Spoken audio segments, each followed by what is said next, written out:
After Fable 1, people really, debated and talked about good and evil and, why wasn't there more choices in the game? But actually, what we found was that about 90% of the people that played Fable 1 could not bring themselves to be evil. They just couldn't do it. It's too firmly conditioned in your mind that if you're good, you get good things happening. If you're evil, you get bad things happening. But our real challenge is, how can we think of those moral challenges for you that are not just all about killing and saving? How you play this game, whether you're good or evil, pure, corrupt, cruel or kind, rich or poor, your hero can change so radically, it's unbelievable. Because the hero in particular can be anything from dressed as a chicken to dressed as an evil knight. You can look innocent and good and holy, but be evil, and it'll trick everybody because they'll go, here's a cent, and then you kill them. The scope has to be quite big for the player to be able to tailor the type of character they want to be. It was important to us after Fable 1 to make sure that we had enough variety for everybody. Fable 1 had the good and the evil, and the fat and the thin male hero. The female hero was going to be a massive challenge for us because we thought it's more or less double the work.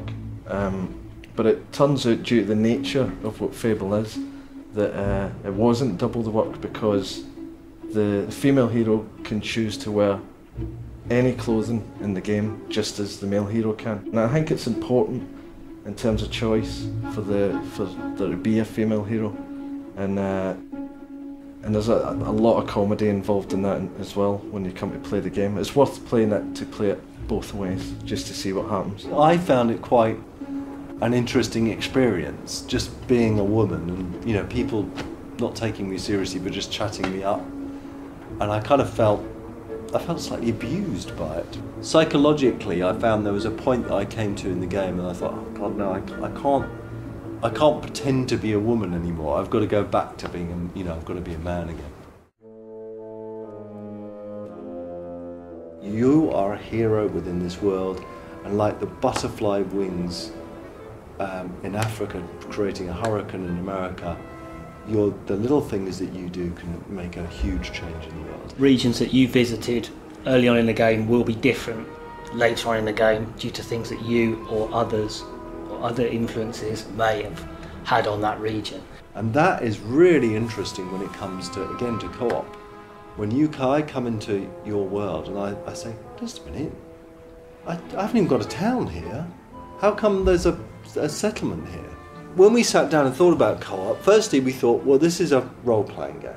There aren't many role-playing games I can think of that have got full co-op in it. And we listed down some features it had to have. Instantaneous, in and out co-op at any stage of the game. I'll be playing along in my world and I might see my sister. I can then interact with her. You can see people, these ghosts of people, moving around the world. You can walk up to one of those ghosts and you can talk to them on the microphone, you can type in on the virtual keyboard, you can have a look at their stats, you can gift them stuff, and most importantly, you can invite them into your world. You come into my world, you should still be leveling up in my world. Why should it be a completely separate experience? As a henchman, you earn golden experience, and us two can negotiate how much golden experience you get. You can have quite a distant kind of experience, but you kind of know where they are and how they're kind of progressing with the world, to going the full hog and co-oping with them. What people are doing is looking at visiting other people's worlds, and those people are just showing off. Hey, have a look at my wife, have a look at my house, have a look at my dog, look at what I look like. Because there's so many unique heroes, people just come in, they spend 15 minutes in someone's world, oh, that's pretty cool, where did you find that, how did you get that, and then go back to their world.